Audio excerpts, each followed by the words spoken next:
Hey guys, it's Dr. Justin Marchegiani here. Welcome. Today we're going to do a little live Q&A call. Just did a great podcast all about essential oils to help your hormones. I'm going to share just a couple of little tidbits here. Then we'll dive into a live Q&A as all the stragglers come in. So first off, podcast coming up with Dr. Marisa Snyder very soon. Make sure you subscribe to the YouTube and the podcast channel so you get access to this phenomenal intel. While we're waiting, give me a thumbs up. Give me a share. Give me a hit. You're watching YouTube. Really excited to get more listeners in here. So off the bat, a couple of things. When we look at hormonal health, a couple of things. One of the big things is progesterone deficiency or estrogen dominance, especially in that last half of the cycle, that luteal phase. So lots of oils that we can use to help support the adrenals and help support the female hormones. Herbally, there's things like chaste tree. On the essential oil side, we can do things such as rhodiola, which has some really good mood enhancing benefits and inflammation benefits, lots of good things there. Also on the stress side, there's essential oils that can really help with stress and help with brain fog and cognitive issues. One of the really key essential oils that we like on the cognitive brain fog, brain inflammation side is going to be rosemary. That's a really powerful essential oil to really combat a lot of the inflammation in the brain. Some of the essential oils that we can use to help improve and stimulate our senses and help us focus better is going to be peppermint oil for focus.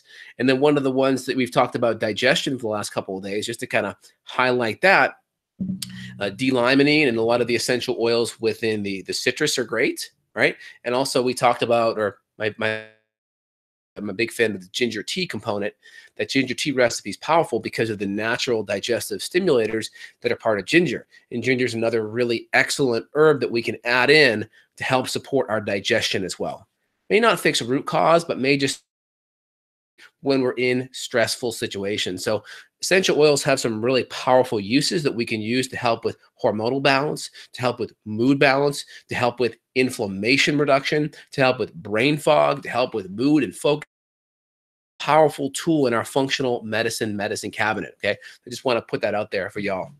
All right, cool. Let's dig in here and see what is going on.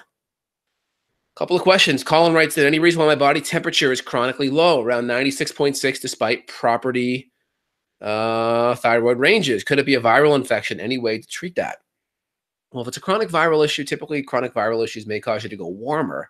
But in general, we'd want to look at your thyroid hormones and want to look at your adrenal glands.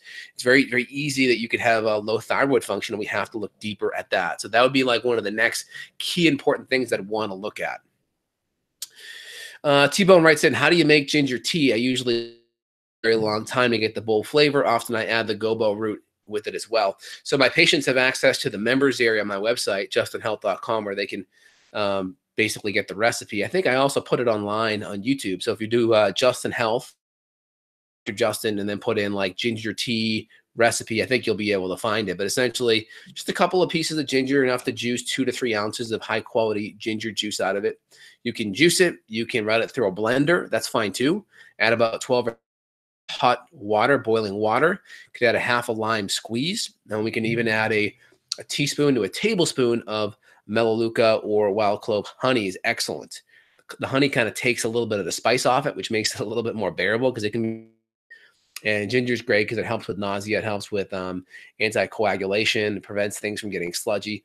I got a little sinus thing going on because my wife got sick yesterday. So I'm plowing through it, full patient load. I'm going to be making some ginger tea like tonight after I go here. So ginger tea is up on my list. I'm also smashing the medicinal mushrooms and my immune support, Immuno Supreme, at the same time. All right, let me keep on rolling, y'all. Joshua writes in, ever since I've been trying to go low carb and having panic, which I never had before. Any idea what that could be? Also, I'm getting a fair bit of hypoglycemia. So I'd like to know your height and weight just so I can get a sense of your body type. That's number one. Number two, make sure you're eating enough fat along with it and you're eating enough calories. Or you can also be a stressor as well on your hormones. And then number two, we may want to add a little bit of carbs in. It just depends. If your height and weight's already at a really good place, or you're potentially more on the ectomorph body type side, okay, then we may want to add the carbs in. Need a little bit more detail to give you good info. And again, my disclaimer for today, everything I'm providing here is for entertainment purposes only. Okay, cool. Let me keep on rolling, y'all. Okay, Dr. J, how do you low secretory IgA? So secretory IgA is going to be your main immuno kind of your immune cell that's like that barrier on the mucus lining. So we see IgA in the nasal area, the ear canal, the eyes, vaginal canal, urinary tract, intestines. It's that first line of defense. It's that immune mucosal barrier system. And that's your first line of defense against invaders. And if it's chronically low, there's probably infections, there's probably inflammation coming in your diet. Get to the root cause of all those things. We could talk for an hour just on that. Okay, cool. Private confession writes in, I have floating yellow stools. I found out that I had H. pylori, took triple therapy for it, still was yellow and smelly, then took a course, now brown, but skin is still dry. You got to work with the functional medicine doctor, because if you're just going at the infection and you're just leaving everything else up for chance, you're going to have to look at the hormones, you're going to have to look at the digestion, your diet. There's a lot of other areas that you're looking at. My 6R program, remove the bad foods. First R. Second R, replace the enzymes, acids. Third R, remove or repair the gut lining and repair the hormones. Fourth R, remove the infections. Most people go right to that fourth R type of area, right? People are prone to antibiotics. Oh, I got an STD. Oh, antibiotics. We're very prone to go right to the remove R and then not go to the first three or even the repopulation, which is the fifth R, and then retest on the 6R. So we really got to have a good comprehensive functional medicine approach. Susan Rapp writes in, on keto, 5 months, and taking electrolytes with sea salts, had very high blood pressure, 195 over 92. That's really high. Any supplements or herbs to help? Well, with it being that high, of course, I'm worried about you getting a stroke. So I would say stabilize first, but there's something else going on that's really curious. I need to get a lot more information about that before we make any changes. But yeah, make sure you get your electrolytes, your minerals all dialed in, but get that blood pressure down. See your MD say that, but it's just when it's that high, that's concerning. Justin has a YouTube video on how to make ginger tea. Yes. Feel free and post the link here, Flea Bob, while we're going. That'd be great. Augie writes in, how do you remember which different responsible for different functions throughout the body? You mentioned in one of your videos that I cannot find again. Well, another easy one is alanine transferase, right? The L in alanine transferase, just think of liver. L in alanine transferase, think of liver. And the AST, that's the aspartame or the aspartase transferase. I never say the full word, but yeah, aspartase transferase. The S in there, I think, skeletal muscle. So that's going to be more of a muscle enzyme.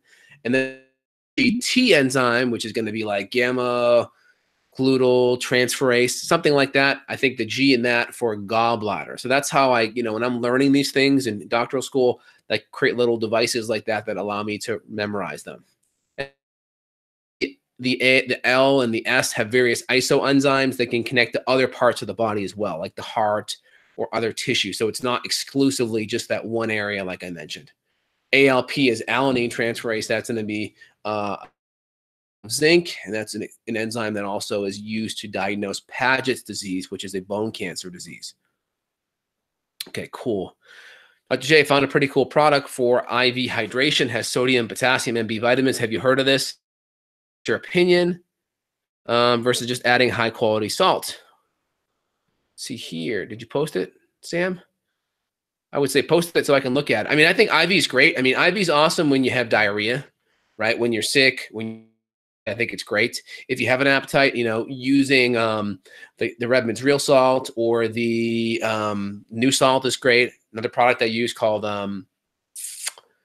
it's called HP. Oh, it's a potassium month that is really, really good. Potassium HP is another good one that I use as well. Flea Bob just posted that link, which is great. I just allowed him to show it. Yeah, Josh, 6'3", 220. I mean, you're getting enough calories. That'd be the big thing. And then if you can kind of check that off thoroughly, then I may add a little bit of safe carbohydrate in there, just a tiny bit. If you're having panic attacks, something's going on. So here, James writes, do you do? I'm making a trip to the rest of the team to take before their trip to Missouri. Oh, you talking about the Patriots? In general, I would be on medicinal mushrooms. Medicinal mushrooms, I think, is phenomenal. I really boost up the immune system. I'd also be on adaptogens to really help my stressors and my immune system being able to adapt to stress. I'd be on higher dose vitamin C and or curcumin. And then outside of that, I want to make sure I'm doing a lot of good things to help my nerves like GABA and magnesium so I can relax and get good restful sleep before the game. And then I would, if I were them, I'd probably be bringing a hyperbaric oxygen chamber to how much inflammation I had going on. But supplement to tackle chronic fatigue. Again, you got to look at the underlying reason why. Is it a mitochondrial issue? Is it a gut issue? Is it a thyroid issue? Is it adrenal issue? Too broad of a question. I appreciate the question, Colin, but a little too broad because there's so many underlying issues that could be out of balance. Hope that makes sense. Do you have a whole food source of vitamin E or supplement that you recommend? Vitamin E, not necessarily. I mean, in my multi-support pack, we have, the major four, the alpha, the gamma, the beta, and the delta tocopherols, which are the different types of vitamin E, which are great. And then, of course, if you're eating a good paleo template, you're going to get a lot. Also, if you go to myfooddata.com, which is a site I use with patients a lot, if we're seeing certain nutrients that are low, we'll go in and we'll look at nutrients. So we'll sort through. I'll just type in like nutrition ranking tool, and we'll just put in mineral or vitamins, and then we'll do vitamin E. And this is nice because then you can look at kind of what are some of the paleo foods that really work. So off the bat, some of the big ones are going to be sunflower seeds, almonds, avocados, spinach, butternut squash, right? Kiwi, broccoli, trout, olives, shrimp, right? So all of those are in a paleo template, right? Pretty cool. So all those are in a paleo template. So My Food Data is a really good resource for y'all. Can colostrum help revert lymphatic swelling? Already doing keto and complete nutrition is maintained. So I want to know why you're having swelling. Is there a low thyroid function? Is there inflammation in your gut? Why is that swelling there? I would be using some ginger to calm that swelling down, to bring the inflammation down, but I'd want to look deeper at why. If you've got inflammation, yeah, could colostrum help? Yeah, I mean, it's going to come from typically a cow a lot of times, so there could be some potential dairy in there, but typically not. I would definitely use other healing and soothing amino acids as well. Private Confessions writes, in any way to do a 6-star protocol in a country where supplements aren't readily available? Also, is there any way to get an online consultation? Justinhealth.com. You can schedule with me. You can at least, typically you should be able to get enzymes and acids. I mean, I see patients all over the country, anywhere from India to Iceland to all over Europe, Canada. Well, typically you're able to get access with shipping and such. So now we just really work on getting enzymes and acids and then working on all the diet things first and then see how much that helps. You're welcome, Josh.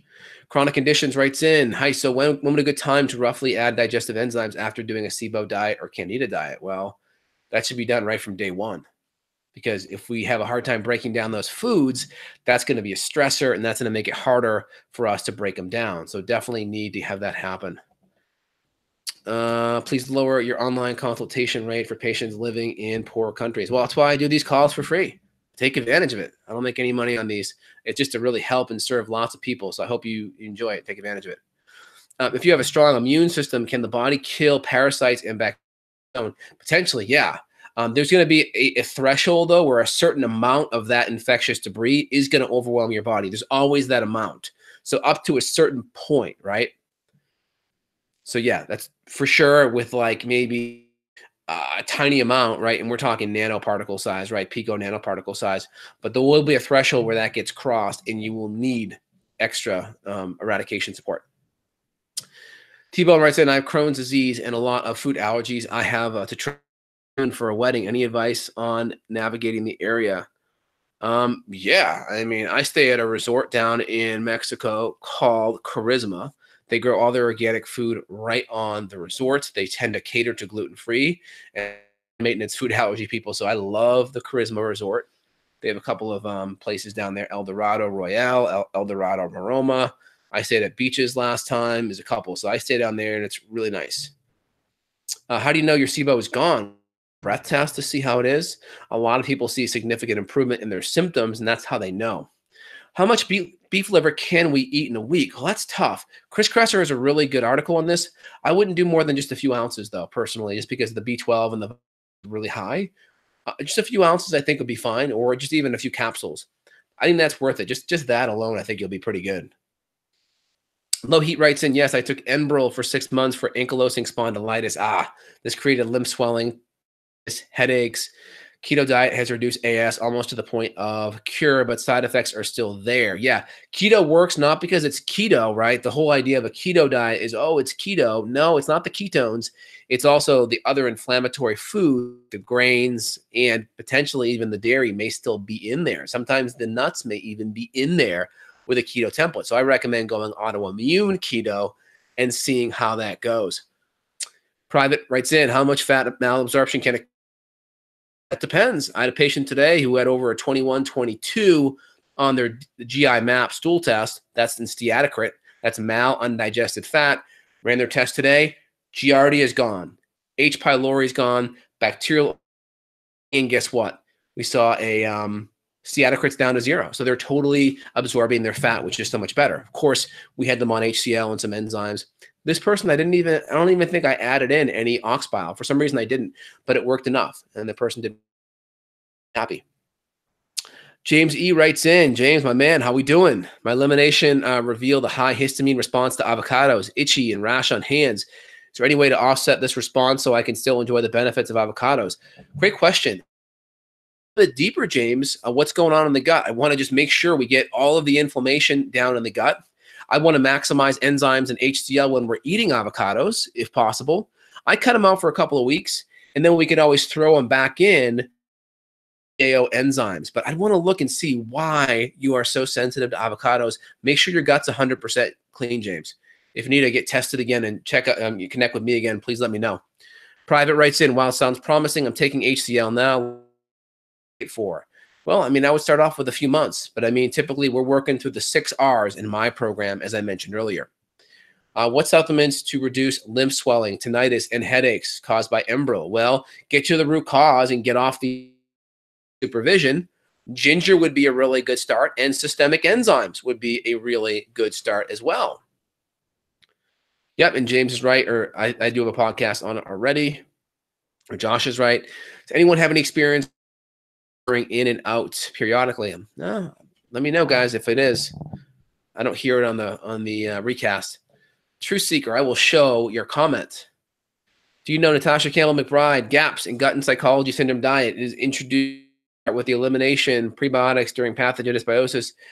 Yeah, very familiar with it, and I think it's a good diet. It can really set a lot of people up for a negative situation if they have a lot of SIBO or they have a lot of hard time breaking down protein, because there's a lot of prebiotics, there's a lot of FODMAPs in it. So if you have SIBO, it could set you out the wrong way. If you have a lot of malabsorbed fat, it can also set you up. So I mean, it's a tool in my tool belt. It's not a panacea. A lot of people that they have a diet that helps them, and then everyone, because it's their panacea. I just look at everything as a tool in my tool belt. I mean, I was actually recommending a vegetarian diet to a girl today because I was really concerned that she just cannot tolerate much protein and fat. So we to the other end of the spectrum, and it's not a forever thing. It's an experiment to see how she can do with protein and fat. And then we're going to throw in some simple free-form aminos to make it even easier for her as well. What are systemic enzymes? Systemic enzymes are there's one called Wobenzyme. That's a really good systemic enzyme. They're taken away from food and digestion, so it goes into your bloodstream to clean up and act like a rotor-rooter for inflammation. There's one called Vitalzyme without an E at the end. That's serum. You can also do lumbrokinase enzymes. Some of these enzymes come from the silkworm, and they come into your body. You take them typically 1 hour before food, and typically in the morning, first thing before you've eaten, and typically 3 hours after, and they're getting into your bloodstream. Are you a fan of chemical and food allergy testing? Not typically, because people that have leaky guts initially, they tend to be allergic to whatever they frequently eat. I think it can be helpful down the road. Diet with organ meats a good long term. Frank Defano's been doing it for 6 years. He looks really healthy.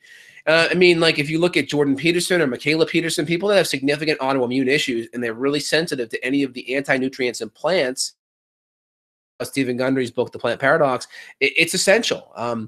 A lot of people can handle plants, especially cooked or steamed or sauteed. So it really depends on where you're at. Is it worth a try for a couple of weeks? Yeah. Check out my podcast with Caitlin Weeks, where she talked about her experience on that.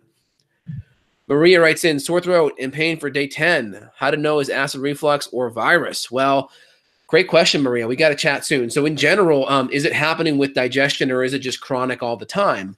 How is the sore throat? So I'd be sipping on ginger tea. I would get some of the Young Living cough drops as well. You can do some apple cider vinegar, dilute it in shots. That can be helpful. But if you're not eating and you're just sipping broth or some amino acids, then it's more than likely from a viral issue, especially if you're coughing up any mucus or it's on the yellowy side. That's definitely possible. Ciao CEO, do you think it's possible to get off Synthroid? How do you do it? Maybe, maybe not. If you have an autoimmune condition and your thyroid's because of an immune system attack, maybe not. You really got to see a functional medicine doc to look at that deeper. James, again, do you think organic, high quality, pre-packed deli meat's okay to eat? I mean, I think it's okay. Don't make it an everyday thing, but I think there's some decent brands out there like Applegate and Peterson's that make it organic and grass-fed and hormone-free. So I think that definitely is better. If you make sure you do it that way if you're going to do it. Really grateful for these Q&As. MK writes in, but what about carnivore permanently or long-term effects? It depends, right? Someone like Jordan Peterson and Michaela Peterson, Google them. If they didn't do it, they'd probably be dead because their autoimmune issues are so severe. Some people have, it's their life or death for them, immune system-wise. Some may feel just as good adding in some vegetables and keeping it just on the lower carb paleo keto-wise. So it's going to really depend. Listen to your body. I don't think you can go wrong. Throw in some organ meats. Design Lover, in first R protocol, patient has symptoms of excessive bloating and gas. Do you recommend patient reduces intake of raw veggies if the diet is already pretty clean from inflammatory foods? Yes, hell yes. My patients have access to my Justin Health eating specifically, but that's really important. Great question. Kevin, do you have a test to recommend for food for allergy testing? I typically start with an autoimmune template, and then later I'll do there's some ones that are out there, like the MRT is good. It's a good one as well. So it really just depends on where we're at. And once patients are better, if they want to do it just to see what's happening immune-wise, that can be more helpful. But in general, if you love it, rotate it. If you love it, rotate it. Jump on with a patient here, y'all. Thumbs up, share, hit the bell. I'll be back on Monday. Look forward to connecting with you all soon. You guys take care. Bye now.